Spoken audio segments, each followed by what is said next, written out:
Welcome to our channel.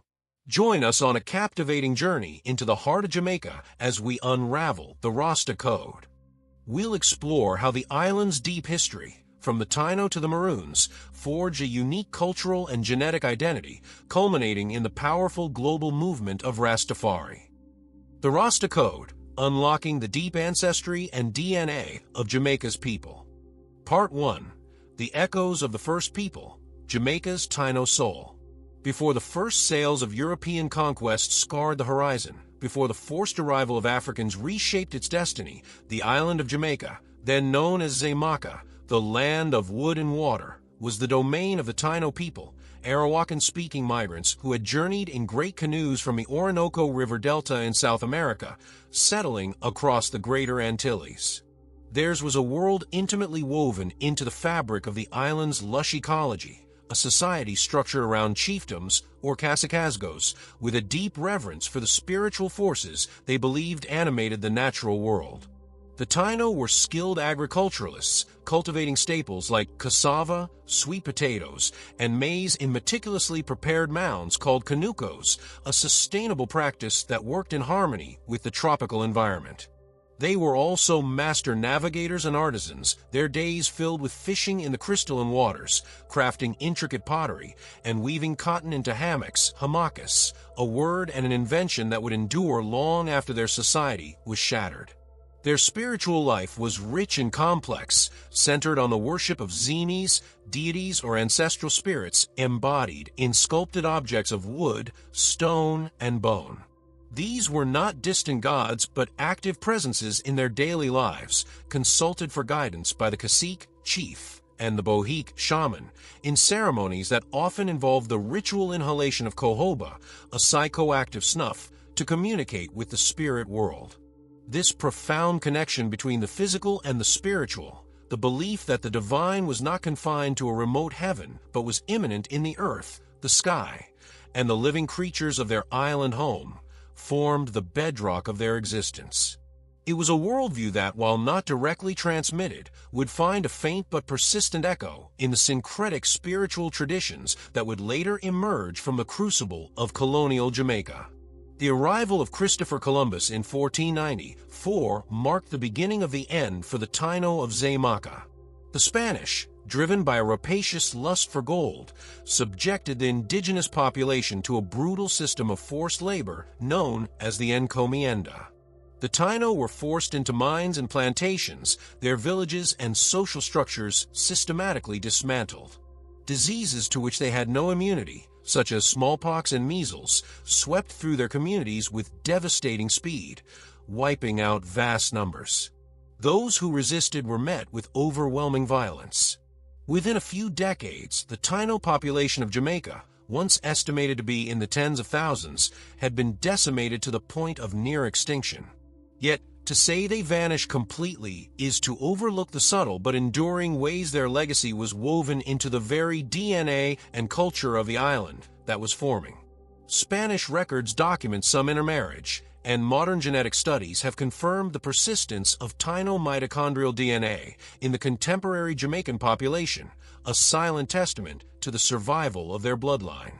Their influence also lives on in the island's vocabulary, in place names like Ligani and Mammy Bay, and in the names of flora and fauna. More profoundly, their deep spiritual connection to the land, their knowledge of its herbs and healing plants, and their spirit of resistance, though tragically broken, became part of the island's foundational story, a ghostly prelude to the new struggles and new identities that were to come. The land itself, shaped and revered by the Taino for centuries, became the stage for a new drama of oppression and liberation, its soil holding the memory of its first people, a silent, foundational layer in the complex tapestry of Jamaican heritage. Part 2. The Crucible of the Middle Passage, Forging an African Identity. With the indigenous Taino population all but extinguished by Spanish brutality and disease, the insatiable colonial demand for labor turned to a new, horrific chapter in human history, the transatlantic slave trade. The island of Jamaica, captured by the British in 1655, was transformed into a vast sugar-producing machine, a jewel in the English crown built on the backs of hundreds of thousands of enslaved Africans. They were ripped from diverse societies across West and Central Africa, from the Akan and Asani of the Gold Coast, the Yoruba and Igbo of the Bight of Biafra, and the Congo of Central Africa, each with their own rich languages, spiritual systems, and social structures. The Middle Passage was an ordeal of unimaginable horror, a deliberate process of dehumanization designed to strip away identity and break the human spirit. Chained in the suffocating darkness of the ship's hold, surrounded by death and despair, these captured individuals were treated as mere cargo, their humanity denied. Yet, it was in this very crucible of suffering that the first seeds of a new, Pan-African identity in the Americas began to germinate. Shared trauma forged bonds between people who might have been strangers or even rivals in their homelands. On the slave ships and later on the brutal sugar plantations of Jamaica, they began to find common ground, weaving together threads of memory, language, and belief into a tapestry of resilience. Upon arrival in Jamaica, they were subjected to a process the planters called seasoning, a brutal period of indoctrination into the life of a slave, intended to erase their past and enforce absolute obedience. They were given new names, forbidden from speaking their native tongues, and forced to convert to Christianity. The plantation was a system of total control, a world of relentless labor from sunrise to sunset under the constant threat of the whip. Life was cheap, and the death rate was appallingly high. But the captors could not entirely extinguish the spirit within. In the hidden corners of plantation life, away from the overseer's gaze, African culture not only survived but was reborn. In the slave quarters at night, the stories of Anansi the Spider, a trickster folk hero from the Akan tradition, were whispered from one generation to the next, teaching lessons of cunning and survival against overwhelming power. Fragments of African languages blended with English to create a new patois, a language of resistance and shared understanding that was unintelligible to the masters. Most importantly, their spiritual beliefs endured, adapting and merging to form new, distinctly Jamaican religious expressions. Maoism and Obia, for instance, were powerful spiritual systems that drew on a variety of African traditions. Obia often involved the use of charms and rituals to bring harm or protection, a form of individual power in a powerless world, while Mile was a more communal force, focused on healing and counteracting the evil of Obia, often through spirit possession and ritual dances. These practices were a direct challenge to the worldview of the colonizers, a declaration that the spiritual life of the enslaved could not be controlled. Through the shared rhythms of the drum, which planters often banned for fear of it being used to send coded messages of rebellion, and in the call and response patterns of song and worship, they preserved a connection to their ancestral past and forged a new, collective identity. This was not simply a transplanting of Africa to the Caribbean. It was a dynamic process of creolization, a creative and defiant act of cultural synthesis.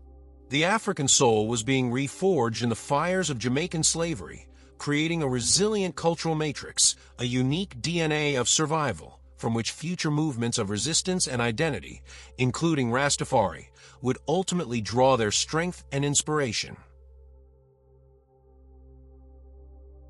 Part 3. Maroon Warriors, the Genesis of Jamaican Resistance. As the system of chattel slavery tightened its grip on Jamaica, not all who were enslaved submitted to its brutal logic. From the very beginning of British rule, a powerful counter-narrative of freedom and defiance was being written in the island's most inaccessible terrain, the rugged mountainous interior known as the Cockpit Country. This was the domain of the Maroons, communities of escaped slaves who waged a relentless guerrilla war against the colonial authorities for nearly a century. The first Maroons were Africans who had been enslaved by the Spanish and who escaped into the mountains during the English invasion of 1655, choosing a life of perilous freedom over re-enslavement by a new master. They were soon joined by a steady stream of runaways from the British sugar plantations, particularly those of Akan heritage from the Gold Coast, who brought with them a fierce warrior tradition and sophisticated military skills. In the labyrinthine landscape of deep canyons, limestone caves, and dense forests, the Maroons established fortified, self-sufficient communities. They recreated a society on their own terms, blending African traditions with the practical necessities of their new environment. They hunted the wild boar, cultivated crops, and organized themselves into tight-knit political and military units led by formidable figures like Cudjoe and Queen Nanny. Queen Nanny, in particular, has become a legendary and revered figure in Jamaican history, a spiritual, political, and military leader of the Windward Maroons. She is said to have been an Obeah woman of great power, a master of guerrilla tactics who could seemingly catch bullets and inspire her people to incredible feats of bravery. The Maroons' military strategy was a brilliant adaptation to their environment. Using their intimate knowledge of the terrain, they employed tactics of ambush and surprise, using horns, abangs, to communicate across the valleys and launching swift, devastating raids on plantations before melting back into the impenetrable wilderness. For decades, they represented a potent symbol of resistance that haunted the colonial government, a constant drain on its military resources, and a beacon of hope to the enslaved. The British, with their conventional armies, were unable to defeat them. The long and bloody First Maroon War eventually ended in a stalemate, forcing the colonial government to do the unthinkable, negotiate a peace treaty with their former slaves. In 1739, treaties were signed with both the Leeward Maroons under Cudjoe and the Windward Maroons. These treaties granted the Maroons their freedom and recognized their autonomy over large tracts of land, in exchange for which they agreed to cease hostilities and, controversially, to help the British capture future runaway slaves. While this latter clause has been a subject of historical debate, the treaties were a stunning victory, representing the first significant blow against the colonial power structure from within. The Maroons had established the first free communities of black people in the Western Hemisphere, a full century before the general emancipation of slaves. Their story is a foundational element of Jamaica's DNA of resistance. They proved that the system of slavery was not invincible and that a determined and organized people could carve out their own destiny. The legacy of the Maroons resonated through the generations, a living testament to the possibility of self-determination and sovereignty. Their fierce independence, their deep connection to the Jamaican landscape, their preservation of African cultural and spiritual traditions, and their unwavering will to be free became a cornerstone of the national identity. This spirit of uncompromising defiance would echo in the slave rebellions that followed, and would later be infused into the philosophical and cultural bedrock of Rastafarianism, which would also look to powerful, self-reliant black figures and a deep spiritual connection to the land as sources of liberation. Part 4. The Mile Awakening, a Spiritual Revolt. While the Maroons fought for physical freedom in the mountains, a parallel and equally profound struggle for spiritual and psychological liberation was taking place within the enslaved communities on the plantations. This was the World of Mile, a powerful Afro-Jamaican religious movement that emerged as a direct spiritual counterforce to the dehumanizing logic of slavery. Rooted in the diverse cosmologies of West and Central Africa, particularly those of the Congo people, Mile was not merely a set of beliefs, but a practice of communal healing and spiritual warfare. It operated on the fundamental principle that the world was a place of contested spiritual forces. On one side was the malevolent power of Obeah, the individualized practice of wielding spiritual power, often through charms, fetishes, to cause harm, sickness, or misfortune. Planters and the colonial authorities viewed both Obeah and Mile with fear and condemnation, lumping them together as heathen superstition, but for the enslaved, the distinction was vital. Obeah was often seen as antisocial and destructive, while Mile was the collective, benevolent force that could counteract it. Mile ceremonies were vibrant, communal affairs led by a ritual specialist who would lead the congregation in drumming, dancing, and singing to invoke possession by a spirit. this state of possession, known as the Mile Dance, was a moment of profound spiritual empowerment. For individuals stripped of all agency and autonomy, to be ridden by a spirit was to become a vessel for a power far greater than the slave master's whip. It was a temporary but total transcendence of their brutal reality. The central ritual of Mile was a form of spiritual unshadowing, a process of identifying and rooting out the evil charms of Obeah that were believed to be causing illness or discord in the community. The Mile leader, in a state of trance, would locate and publicly destroy these objects, thereby restoring spiritual balance and healing the afflicted individual or the community as a whole. This act was deeply symbolic. It was a declaration that the enslaved community had the power to police and heal itself, independent of the colonial masters who claimed absolute authority over their bodies. Beyond its role as an antidote to Obeah, Mileism evolved into a broader spiritual resistance against the entire system of slavery itself. Mile leaders began to preach that the source of all evil, the ultimate Obeah, was the white slave owner and the oppressive colonial structure. This transformed Mile from a purely internal spiritual practice into a proto-revolutionary ideology. It provided a spiritual framework for rebellion, viewing the struggle for freedom not just as a political act, but as a cosmic battle between good and evil. A key belief that developed within Mile was the concept of the soul's ability to leave the body and travel, and more importantly, the idea that after death, the soul would fly back to the ancestral homeland in Africa. This belief was a powerful psychological comfort and an act of ultimate defiance. It asserted that while the planters could own the body, the soul remained free and connected to Africa, a place that was remembered and imagined as a paradise, a Zion to which they would eventually return.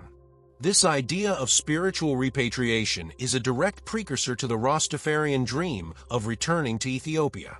Mileism's influence culminated in its central role in some of the most significant slave uprisings, including the Baptist War of 1831-32, where Mile rituals and beliefs helped to unify and mobilize the rebels. Though the movement was often forced underground by the colonial authorities, its core tenets, the power of communal spiritual action, the identification of the colonial system as evil, and the dream of returning to Africa, became deeply embedded in the Afro-Jamaican psyche. It was a crucial stage in the forging of a Jamaican spiritual DNA, a powerful assertion of a unique Afro-Christian worldview that would profoundly shape the religious and cultural landscape, laying the spiritual groundwork for the emergence of Rastafari a century later. Part 5. The Ethiopian Prophecy. A King Rises in the East. Long before the first dreadlocks were grown in the hills of Jamaica, a powerful idea, a distant but compelling dream, had taken root in the hearts and minds of black people across the Atlantic diaspora.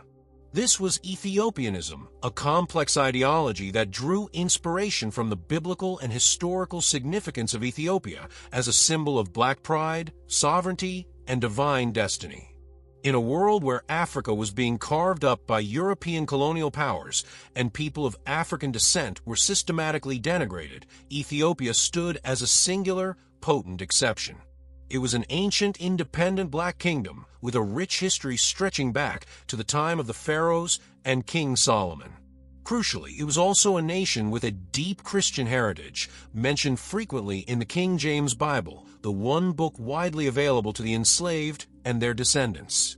Passages like Psalm 68 verse 31, which prophesy that princes shall come out of Egypt, Ethiopia shall soon stretch out her hands unto God, were not read as mere historical text, but as a divine promise of future redemption and liberation for the entire black race.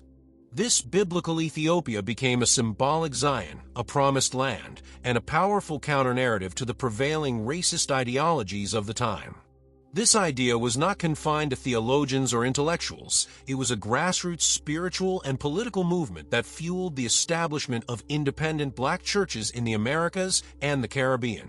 These churches, free from the control of white missionaries, became centers of black empowerment and political consciousness, where preachers interpreted the Bible through the lens of their own experience of oppression and their yearning for deliverance.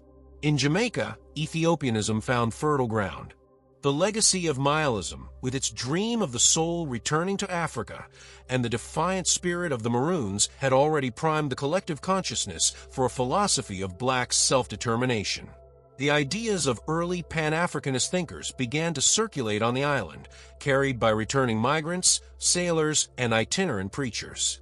The most influential of these was Marcus Mosiah Garvey, a Jamaican national hero whose impact on the development of black consciousness cannot be overstated. In the early 20th century, Garvey's Universal Negro Improvement Association, UNI, became the largest mass movement of black people in history. His message was simple and powerful. Up, you mighty race, you can accomplish what you will. He preached a gospel of racial pride, economic self-sufficiency, and the necessity for black people to see divinity and beauty in their own image. He famously told his followers to look to Africa when a black king shall be crowned, for the day of deliverance is at hand. This statement, whether uttered in these exact words or not, became a cornerstone prophecy for his followers and for the nascent Rastafari movement. It transformed the abstract idea of Ethiopianism into an imminent, tangible expectation. The deliverance was no longer a distant dream, but an event to be watched for, a sign that would herald a new age. The world did not have to wait long. On November 2, 1930, news reached Jamaica that Rastafari Makonnen had been crowned Emperor of Ethiopia, taking the regnal name Haile Selassie I, King of Kings, Lord of Lords, conquering Lion of the tribe of Judah. For a small group of Jamaicans steeped in the teachings of Garvey and the biblical prophecies of Ethiopianism, this was not just a geopolitical event in faraway land. It was the literal fulfillment of the prophecy. Here was a black king, crowned on the ancient throne of David, bearing the very titles attributed to the Messiah in the book of Revelation. The connection was immediate and electric. This was the sign they had been waiting for. The coronation was seen as a divine act, an affirmation of everything Garvey had preached. The day of deliverance was at hand, and the king, the Messiah, had been revealed. This event was the spark that ignited the flame of the Rastafari movement, transforming a diffuse ideology of black pride and African redemption into a new and dynamic faith, centered on the divinity of a living African monarch. Part 6. Leonard Howell, the First Rasta and the Pinnacle Commune. While the coronation of Haile Selassie, I was the catalyst, the Rastafari movement required a preacher, an interpreter, a figure to articulate this stunning revelation into a coherent theology and a way of life. That figure was Leonard Percival Howell, a man whose travels, charisma, and uncompromising defiance of colonial authority would earn him the title of the First Rasta. Howell's life before 1930 had prepared him perfectly for this role. He had left Jamaica as a young man, traveling widely and working as a sailor and soldier, witnessing firsthand the global scope of white supremacy and the stirrings of anti-colonial resistance. Crucially, he spent time in Harlem, New York, during the height of the Harlem Renaissance and became deeply involved in Marcus Garvey's Universal Negro Improvement Association, UNI. He absorbed Garvey's teachings on black pride, self-reliance, and the importance of looking to Africa for salvation. When news of Haile Selassie's coronation reached him, Howell, who had since returned to Jamaica, experienced a profound epiphany. He connected the dots between the biblical prophecies, Garvey's pronouncements, and the reality of a crowned African king. He began preaching in the slums of Kingston and the rural parishes, a fiery and captivating orator who declared that Haile Selassie I was the returned Messiah, the living God for the black race. His message was a radical and direct assault on the colonial order. He taught that black people were the true Israelites, exiled in the Caribbean Babylon, and that their salvation lay not in the white man's heaven, but in repatriation to Africa, the promised land. He reportedly preached 6 fundamental principles: hatred for the white race, the complete superiority of the black race, revenge on whites for their wickedness, the negation, persecution, and humiliation of the government and legal bodies of Jamaica, preparation to go back to Africa, and acknowledging Emperor Haile Selassie as the supreme being and only ruler of black people. This was not just theology, it was sedition. Howell's message was electrifying to the poor and dispossessed of Jamaica, who had been crushed under the weight of colonialism and economic despair. To them, Howell's words offered not just hope, but a divine justification for their anger and a path to liberation. He was arrested multiple times for sedition, and during his trial in 1934, he reportedly presented a photograph of Haile Selassie, declaring him to be his king and refusing to recognize the authority of the British monarch. His defiance in the face of the colonial state only enhanced his heroic status among his followers. After his release from prison, Howell sought to create a tangible embodiment of his teachings, a self-reliant community where his followers could live out their beliefs free from the oppression of Babylon. In 1940s, he purchased an old estate in the hills of St. Catherine called Pinnacle. Here he established a thriving, autonomous commune that at its peak was home to several thousand Rastafarians. Pinnacle was a remarkable social and economic experiment. It was a self-sustaining community where residents cultivated a wide variety of crops, including a significant amount of ganja, which was used both as a sacrament for spiritual reasoning and as a cash crop to fund the community. It was one of the first and largest centers of Rastafari life, a place where the foundational elements of the culture were developed and nurtured. It was at Pinnacle that the practice of growing dreadlocks became more widespread, symbolizing a lion's mane and a covenant with God. The community was organized around a communal living structure with a shared economy and a deep sense of solidarity. However, the existence of a large, armed, and completely independent black community that refused to recognize colonial authority was an intolerable threat to the Jamaican government. The police raided Pinnacle numerous times throughout the 1940s and 1950s, arresting Howell and hundreds of his followers. The final raid in 1954 led to the complete destruction of the commune. But the destruction of Pinnacle did not destroy the movement it had nurtured.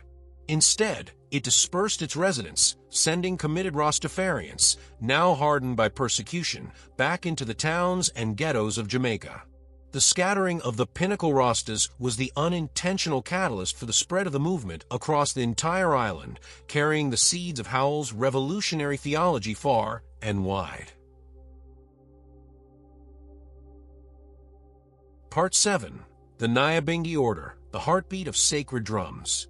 As the Rastafari movement grew and diversified after the dispersal of Pinnacle, different mansions or branches of the faith began to emerge, each with its own distinct emphasis and practices. Among the most foundational and spiritually resonant of these is the Nyabingi Order, considered by many to be the oldest of the Rastafari mansions and the one most closely aligned with the movement's orthodox, traditional roots. The very name Nyabingi is steeped in a history of anti-colonial resistance, tracing its origins to East Africa. It is believed to derive from a legendary Rwandan queen, Kitami, who was possessed by the spirit of a powerful goddess named Nyabingi, and who led a resistance movement against European colonialists in the 19th and early 20th centuries. The term came to be associated with any anti-colonial struggle, and its adoption by Rastafari signified a deep identification with a Pan-African history of defiance. For the Nyabingi Order, this defiance is channeled not through overt political action, but through spiritual power and unwavering faith. The core of Nyabingi practice is the Gru Nation, an extended gathering for drumming, chanting, and spiritual reasoning. The Gru Nation is a sacred and highly structured event, a form of communal worship that can last for several days. It is here that the spiritual heartbeat of Rastafari is most powerfully felt through the interlocking rhythms of the three-part drum ensemble. These are not just musical instruments, they are holy implements, each with a specific voice and role. The largest drum, the bass, provides a steady, slow, two-beat rhythm, the 1-2, that represents the heartbeat of Haile Selassie I and the rhythm of life itself. The fun, the middle drum, plays a more syncopated, regular pattern that serves as the rhythmic anchor. The smallest drum, the keet or repeater, is the lead voice, playing complex, improvised patterns that cut across the other two rhythms, expressing the spiritual fervor of the drummer. Together, these drums create a powerful, hypnotic polyrhythm that is both a call to worship and spiritual weapon. The Nyabingi philosophy is encapsulated in the chant "Death to Black and White Downpressors." This is not a call for physical violence, but a spiritual invocation for the downfall of all systems of oppression, or Babylon, whether perpetrated by white colonialists or by black elites who uphold the oppressive structure. Their power is spiritual and liturgical. They believe that through their drumming and chanting, they are invoking the power of Jah God to bring about righteous judgment on the wicked. The Gru Nation is also a time for reasoning, a form of communal dialogue where elders and other members discuss scripture, history, current events, and the tenets of the Rastafari faith. It is a democratic and egalitarian space where knowledge is shared and consciousness is raised. The sacramental use of ganja, the holy herb, is central to these reasonings, believed to open the mind to spiritual insight and facilitate a deeper connection with Jah. The Nyabingi order embodies a complete rejection of Western consumerist society.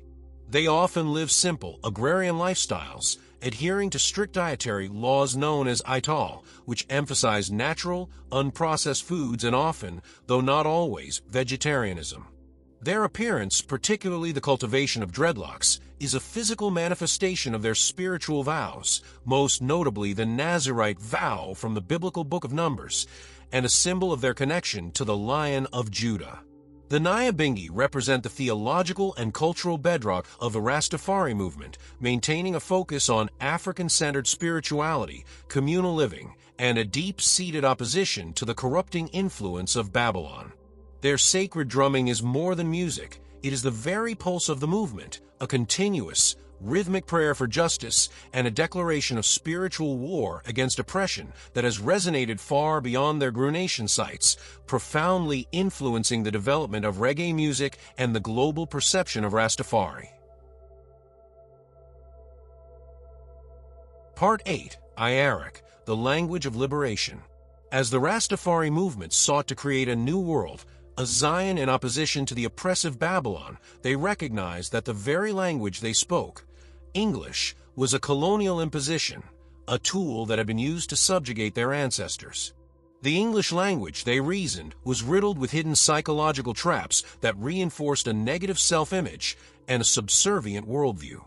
Words like understand, for instance, were seen as problematic because they implied standing under someone else's authority or perspective. To truly liberate themselves, they needed to deconstruct and rebuild the master's language, infusing it with their own revolutionary consciousness. This creative, politically charged process gave birth to Ayaric, the unique dialect of the Rastafari. Ayaric is not a completely new language, but a conscious and deliberate reshaping of English, designed to reflect the core principles of the Rasta worldview: self-empowerment, positivity, and the divinity inherent in every individual. At the heart of Ayaric is the power of the pronoun I. In standard English, me is often used in the object position, connoting passivity and subjugation, e.g., he told me. Rastas reject this, replacing me with I, which is always in the subject position, always the actor, never the object. This simple substitution is a profound statement of agency and self-worth. This focus on I is extended to create a sense of unity and oneness, what Rastas call I and I. I and I replaces we, you, and they, breaking down the separation between individuals. It signifies that all people are connected, and that the divine essence of Jah resides within every person. When a Rasta says I and I, they are referring to themselves and at the same time acknowledging the presence of the Most High within them and the person they are addressing. It is a constant affirmation of unity and shared divinity. The sound of words is also critically important in Ayaric. Rastas engage in a form of word-sound power, believing that the sounds of words have a vibrational power that can either uplift or degrade. They seek to eliminate negative-sounding words and replace them with positive ones. For example, the word oppression, which contains the sound up, is seen as a contradiction.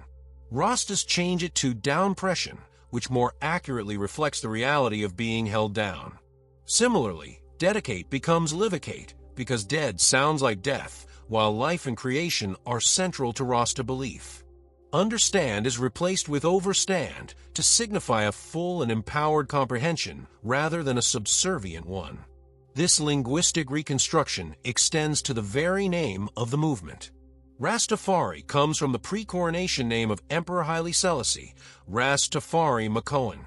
Ras is an Amharic title meaning head or prince. The concept of Jah, the Rasta name for God, is a shortened form of Jehovah from the Old Testament, a name they believe holds immense creative power. Ayaric is more than just slang. It is a living, breathing political and spiritual practice. Every conversation is an opportunity to challenge the linguistic structures of Babylon and to affirm the principles of livity, the Rasta concept of a righteous, divinely centered way of life. The language became an integral part of Rasta identity, a clear marker that separated those within the movement from the wider society. It was a secret code, a way of communicating revolutionary ideas in plain sight. When reggae music began to carry the message of Rastafari to a global audience, Ayaric was carried with it. The lyrics of Bob Marley, Peter Tosh, and Burning Spear introduced the world to concepts like I and I, Babylon, and Jah. This dissemination of Ayaric through music meant that listeners around the world were not just hearing a new sound, they were being introduced to a new way of thinking, a philosophy of liberation encoded in the very words and sounds of the songs. Part 9. The Sound of Freedom, Reggae's Journey from Trenchtown. In the impoverished, zinc-fenced yards of West Kingston's ghettos, a new sound was being born, a sound that would carry the spiritual and political message of Rastafari from the shores of Jamaica to every corner of the globe.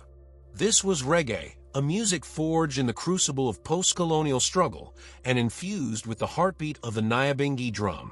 The journey to reggae was an evolution. It began in the late 1950s with ska, an upbeat, horn-driven music that captured the optimism of Jamaica's impending independence. Ska was followed by the slower, cooler, more soulful sound of rocksteady in the mid-1960s. But as the 1960s gave way to the 1970s, the mood in Jamaica was changing. The post-independence optimism had faded, replaced by political violence, economic hardship, and a growing sense of disillusionment. It was in this environment that reggae emerged, slowing the tempo down even further, giving prominence to the bass guitar as the lead instrument, and creating a heavy, meditative groove that was perfect for both social commentary and spiritual contemplation. The key innovation of reggae was the one-drop rhythm, where the emphasis is placed on the third beat of the bar, a stark contrast to the backbeat emphasis of most Western popular music. This rhythm, deeply influenced by the heartbeat pulse of Rastafari Nyabingi drumming, gave the music its distinctive, hypnotic, and militant feel. The sound system's mobile discos that were the heartbeat of Kingston's musical culture were the primary incubators of this new sound. It was here, in the competitive environment of the dancehall, that producers like Clement Coxsone, Duke Reed, and later, visionaries like Lee Scratch Perry, pushed the boundaries of sound, experimenting with studio effects like reverb and delay to create a unique sonic landscape. But what truly transformed reggae from a local sound into a global force was its fusion with the message of Rastafari. While not all reggae musicians were Rastas, the most influential and internationally successful artists were devout followers of the faith.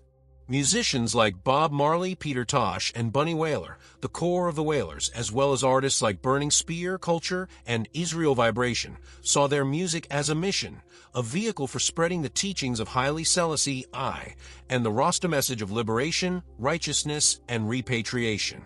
Their lyrics, spoken in the powerful Ayaric dialect, were a potent form of social and spiritual critique. They sang of the suffering in the ghettos, concrete jungle, the history of slavery, slave driver, the corruption of the political system, Babylon system, and the promise of redemption and return to Africa, Exodus. They transformed the Bible into a living document of black liberation, identifying their own struggles with those of the enslaved Israelites. Bob Marley, in particular, became the international ambassador of reggae and Rastafari. His charisma, poetic lyrics, and unwavering commitment to his faith captivated a global audience. Through his music, the world learned about Marcus Garvey, the divinity of Haile Selassie, and the Rasta quest for justice. Songs like Get Up, Stand Up became international anthems for human rights, while One Love preached a message of universal unity. The success of Bob Marley and the Wailers opened the floodgates for other reggae artists, and the music became inextricably linked with the imagery and philosophy of Rastafari. The dreadlocks, the red, gold, and green colors of the Ethiopian flag, the sacramental use of ganja, and the unwavering critique of oppression. Reggae music was the ultimate expression of word-sound power. It was proof that a message of resistance and spirituality, carried on a powerful rhythm, could break down cultural barriers and inspire people of all races and nationalities. It was the sound of a people finding their voice, and in doing so, giving a voice to the voiceless all over the world.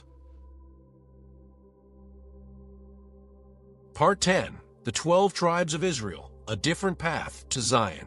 As the Rastafari faith continued to evolve and expand throughout the 1960s and 1970s, new interpretations and organizational structures emerged, reflecting the movement's inherent dynamism and lack of a single, centralized authority. One of the most influential and distinct of these new branches was the 12 Tribes of Israel, founded in Kingston in 1968 by Vernon Carrington, who became known to his followers as the Prophet Gad. This mansion or order offered a different path and a more structured approach to Rastafari livity, one that would attract a diverse following, including many of reggae music's most iconic figures such as Bob Marley, Dennis Brown, and Freddie McGregor. The theology of the 12 Tribes of Israel was rooted in a deep and scholarly engagement with the Bible, which members were encouraged to read a chapter a day. While sharing the core Rasta beliefs in the divinity of Emperor Haile Selassie I and the eventual repatriation to Africa, the 12 tribes introduced a unique organizational framework based on the biblical 12 sons of Jacob. Each member was assigned to a tribe based on their birth month, with each month corresponding to one of the sons of Jacob. For example, April corresponds to Reuben, May to Simeon, and so on. This system created a powerful sense of identity and belonging, fostering a structured community where each individual had a specific place and purpose within the larger spiritual family. Each tribe was also associated with a specific color and a character trait or faculty, adding another layer of meaning to a member's identity. This structured approach was a departure from the more fluid and often fiercely individualistic nature of other Rasta groups, such as the Nyabingi order. Another key difference was the 12 tribes' more inclusive stance on race. While the early Rasta movement was predominantly and often exclusively for black people, the Prophet Gad taught that membership was open to people of all races and nationalities as long as they accepted the divinity of Haile Selassie I and the teachings of the Bible. The tribes were seen as spiritual, not racial categories. This openness contributed significantly to the international growth of the organization and the global spread of Rastafari, creating a framework through which non-Jamaicans could find a place within the faith. The 12 tribes also placed a strong emphasis on education, self-improvement, and social organization. They established businesses, farms, and schools, and were known for their highly organized celebrations and events. Their headquarters in Kingston became a vibrant hub of activity, a place for worship, reasoning, and musical expression. The mansion's close association with the burgeoning reggae scene was mutually beneficial. The artists gave the organization a powerful public voice and a global platform, while the teachings of the Prophet Gad provided the musicians with deep spiritual and lyrical inspiration. Bob Marley, who became a member in the mid-1970s, famously incorporated 12 Tribes imagery into his work, particularly on the cover of his album Uprising, which featured a depiction of the Lion of Judah. The ultimate goal for the 12 Tribes of Israel, as for all Rastafarians, was repatriation to Africa. However, they approached this goal with a practical and organized determination. In the late 1970s, the organization acquired a large tract of land in southern Ethiopia, near the town of Shashamane, which Haile Selassie I had designated for black people from the West who wished to return to the motherland. The 12 tribes established a settlement there, and over the years, hundreds of members from Jamaica and around the world have made the journey, fulfilling the dream of repatriation. The 12 tribes of Israel thus represented a significant evolution in the Rastafari movement, creating a structured, international, and multiracial organization that played a crucial role in systematizing Rasta doctrine and spreading its message globally, proving that the call of Jah could resonate and find a home in the hearts of people from every tribe and every nation. Part 11. Queens of the Movement. The role of women in Rastafari. In the early male-dominated narratives of the Rastafari movement, the roles and contributions of women were often overlooked or relegated to the background. The public face of the faith was overwhelmingly masculine, from the fiery street preachers like Leonard Howell to the militant drummers of the Nyabingi Order, and the iconic male reggae superstars who carried the message to the world. However, from the very beginning, women have been integral to the development, sustenance, and spiritual life of the Rasta community. These queens, as they are respectfully known, have navigated a complex path, carving out spaces of influence and authority within a patriarchal framework, and in recent decades have increasingly asserted their voices and challenged traditional gender roles. In the early days of the movement, the roles for women were often defined in relation to men, as partners and mothers responsible for upholding the livity, the righteous Rasta lifestyle, within the home. The Rasta family was seen as a divine unit, a microcosm of the restored African kingdom, with the man as the kingman or head, and the woman as his queen omega, a helpmate and the foundation of the household. Her responsibilities were immense and crucial, maintaining the strict Ital dietary laws, raising children in the Rasta faith, and creating a sanctified home environment free from the corrupting influences of Babylon. This domestic role, while seemingly traditional, should not be mistaken for passivity. The queen was the guardian of the cultural and spiritual DNA of the movement at its most fundamental level. It was through her that the next generation was nourished, both physically with pure food and spiritually with the core tenets of the faith. The visual identity of Rasta women is also a powerful statement of their beliefs. Adhering to principles of modesty and naturalness, they traditionally wear long skirts and cover their dreadlocked hair with elaborate wraps or turbans, a practice that signifies their sacred status and protects their spiritual energy or crown. This attire is a conscious rejection of Western beauty standards and a proud embrace of an Afrocentric identity. A pivotal figure in elevating the status of women within the Rasta worldview is Empress Menena Sfaw, the wife of Emperor Haile Selassie I. She is revered as a holy figure, the archetypal queen and mother of the nation. For Rastas, the divine unity of the emperor and empress reflects a cosmic balance of male and female energy. Empress Menen is seen as a model of womanly strength, compassion, and royal dignity, providing a powerful spiritual role model for all Rasta queens. As the movement has matured and engaged with global currents of thought, including feminism, the roles of women have expanded and become more visible. Rasta women today are not only mothers and homemakers, but also artists, musicians, scholars, business owners, and community leaders. They have challenged the traditional prohibition against women participating in the Nyabingi drumming circles and have increasingly taken on roles as teachers and public speakers, offering their own interpretations of scripture and Rasta doctrine. They have articulated a womanist or empress consciousness that advocates for female empowerment within the cultural and spiritual framework of Rastafari. This has led to critical reasonings within the community about gender equality, partnership, and the need to move beyond colonial and patriarchal interpretations of the Bible. The journey of the Rasta Queen is a story of quiet strength, resilience, and evolution. While often operating away from the public gaze, their role in preserving the faith's core principles, raising future generations, and maintaining the spiritual integrity of the Rasta livity has been absolutely foundational. As they continue to claim their space and raise their voices, they enrich and strengthen the movement, ensuring that the quest for liberation from Babylon is a journey of equality and mutual respect for both the kingman and the queen Omega. Part 12. The Global Ainiti, Rastafari Beyond the Island.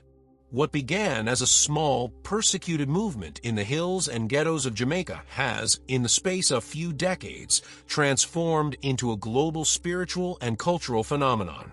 The message of Rastafari, with its potent critique of oppression, its call for black pride, and its vision of a universal humanity, has resonated far beyond its Caribbean birthplace, taking root in communities across Africa, Europe, the Americas, Asia, and the Pacific.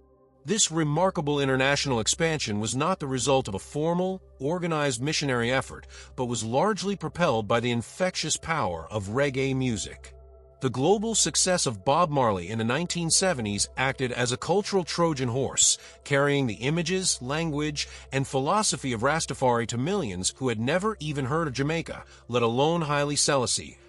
Young people from London to Tokyo, from Rio de Janeiro to Auckland, were captivated by the rebel spirit of the music and its message of standing up for one's rights. For many, Marley was not just a musician but a prophet, a voice for the dispossessed. As they delved deeper into the lyrics, they discovered a rich and complex belief system that offered a powerful alternative to Western materialism and a spiritual framework for understanding and resisting injustice. The Rastafari message proved to be remarkably adaptable, capable of being interpreted, and applied to diverse local contexts.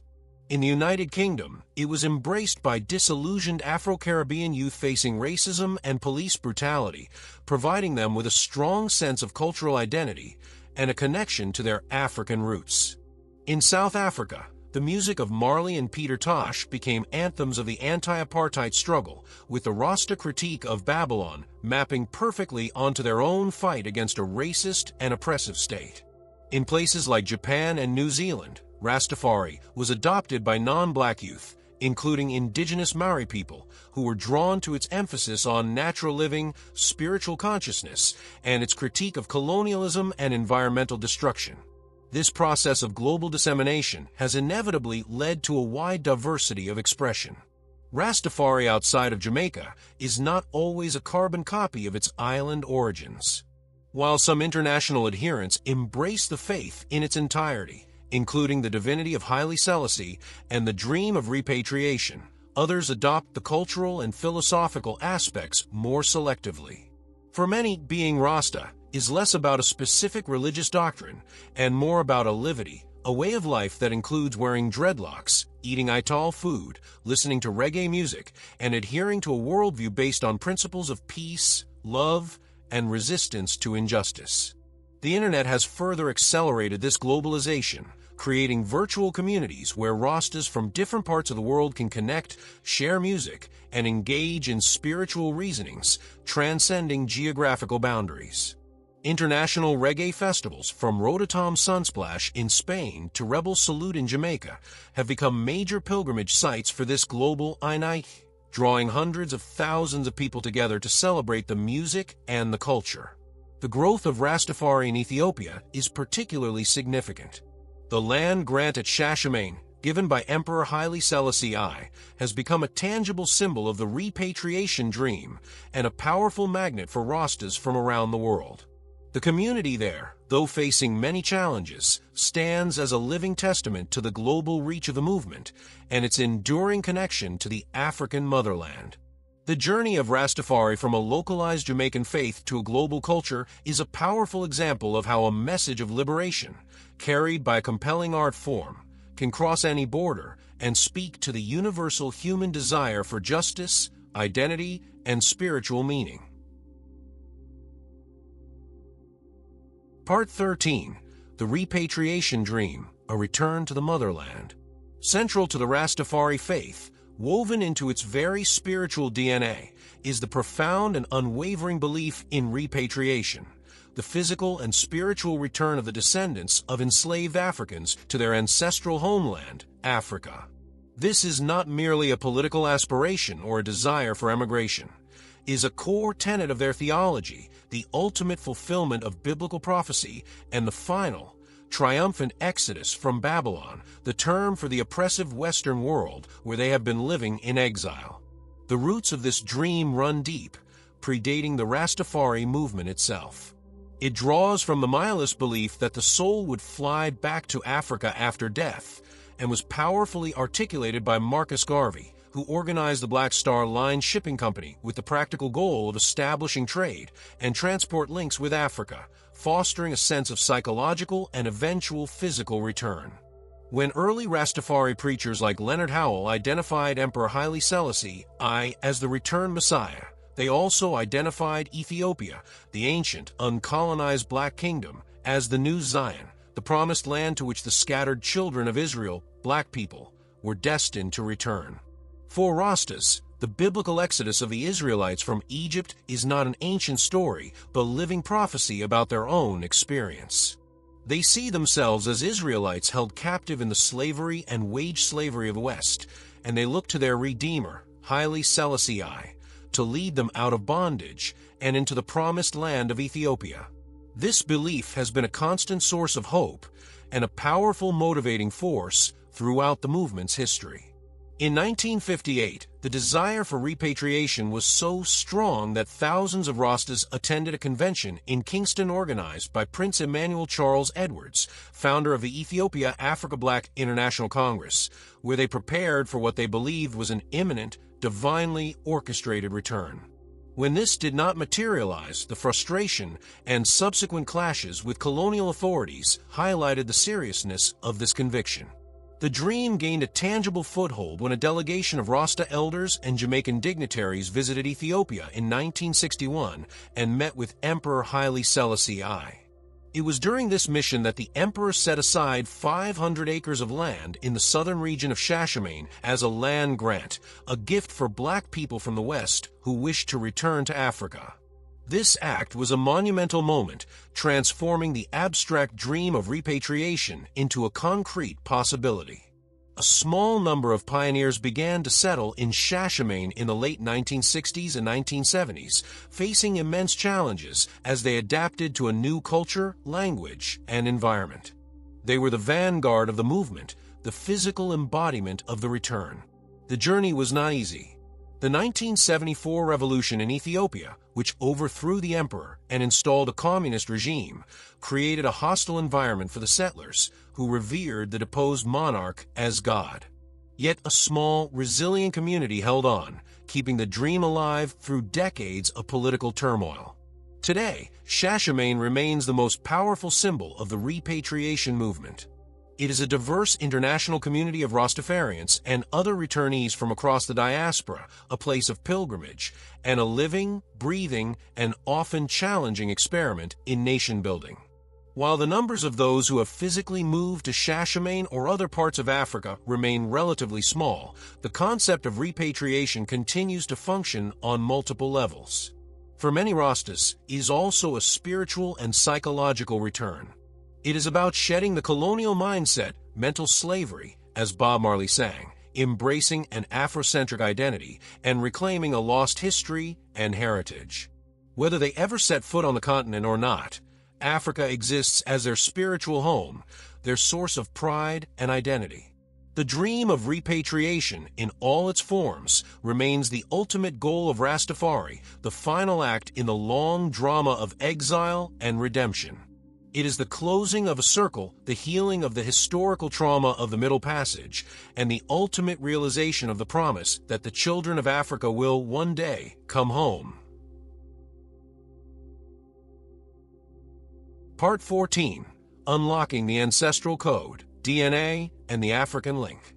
For centuries, the quest to reconnect with Africa for people of the diaspora was a journey of the heart and soul, guided by collective memory, spiritual intuition, and the powerful symbolism of Ethiopia.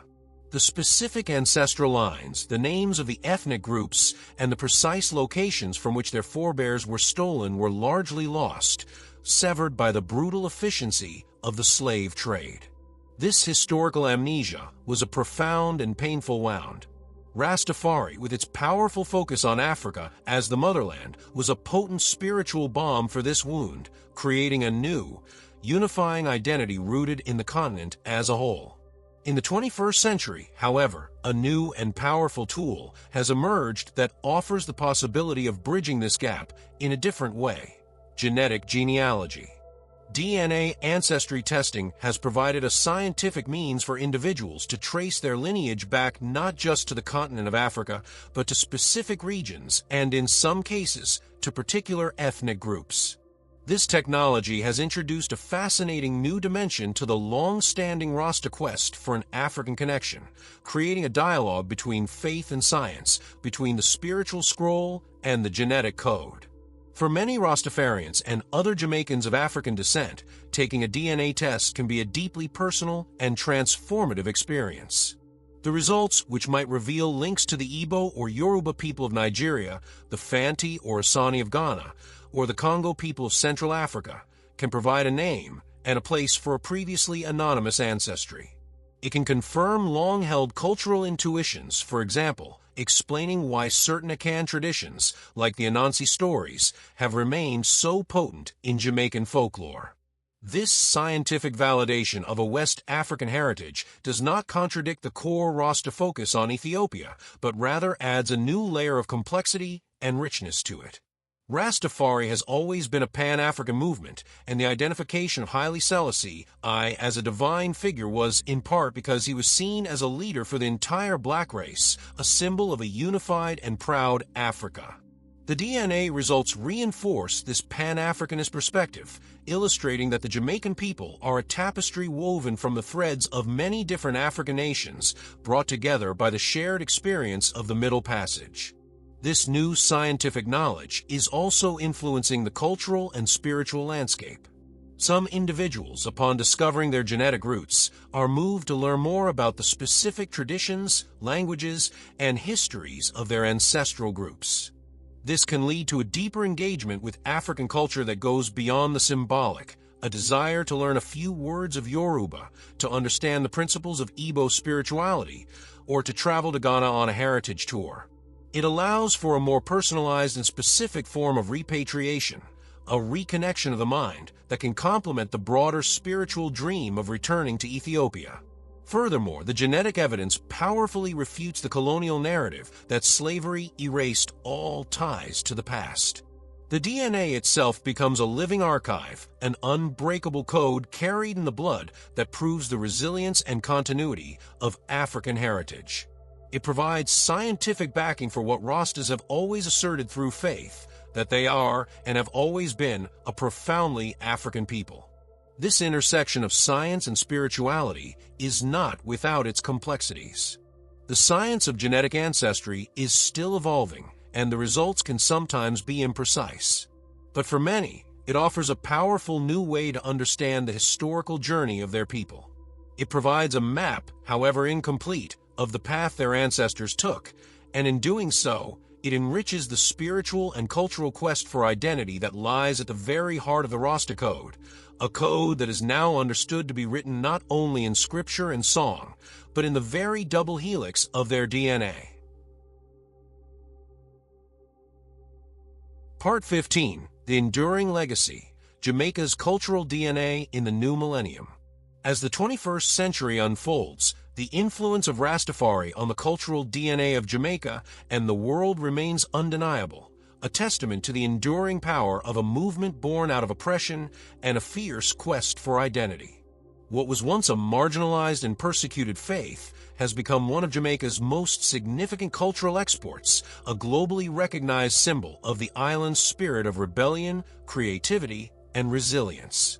The visible and audible emblems of Rastafari have permeated global popular culture to such an extent that they are now instantly recognizable worldwide. The red, gold, and green colors adorn everything from clothing to tourist souvenirs, often detached from their profound spiritual meaning, but nonetheless broadcasting a connection to Jamaican identity. The image of Bob Marley has achieved an almost mythical status, a universal icon of peace and resistance whose face is as recognizable as any global leader's. The sound of reggae and its various offshoots like dancehall has become a global lingua franca, its rhythms forming the backbone of countless pop, hip-hop, and electronic music tracks. This global diffusion has created a complex dynamic. On one hand, it represents the ultimate triumph of word-sound power, the successful transmission of a revolutionary message to a global audience. On the other hand, it has led to the commercialization and, at times, the trivialization of sacred symbols. The commodification of Rastafari can sometimes strip it of its radical political edge, reducing a profound levity to a fashion statement or a relaxed beach vibe. Yet, beneath this surface-level appropriation, the core tenets of the movement continue to exert a powerful influence. The Rasta-inspired principles of natural living and conscious consumption have found new relevance in the global rise of environmentalism and the wellness movement. The Ital diet, once a marker of a small religious group, now aligns with modern trends towards plant-based, organic, and locally sourced food. The Rasta critique of Babylon, the corrupt and materialistic nature of Western political and economic systems, resonates with contemporary anti-globalization and social justice movements worldwide. In Jamaica itself, the relationship between the Rastafari community and the state has undergone a remarkable transformation. Once hunted, imprisoned, and forcibly trimmed of their dreadlocks by the authorities, Rastas have now achieved a significant degree of recognition and respect. The faith has been acknowledged as a legitimate religion, and there has been progress on the decriminalization of ganja for sacramental and personal use. Rasta elders are now often consulted as keepers of cultural knowledge, and the movement's contributions to the national identity are celebrated. The language of Iyaric has infused Jamaican patois, and the philosophical concepts of Rastafari have shaped the national discourse on race, identity, and Africa. The legacy of Rastafari is not a static relic of the past, it is a living, evolving force. It continues to challenge, inspire, and provoke.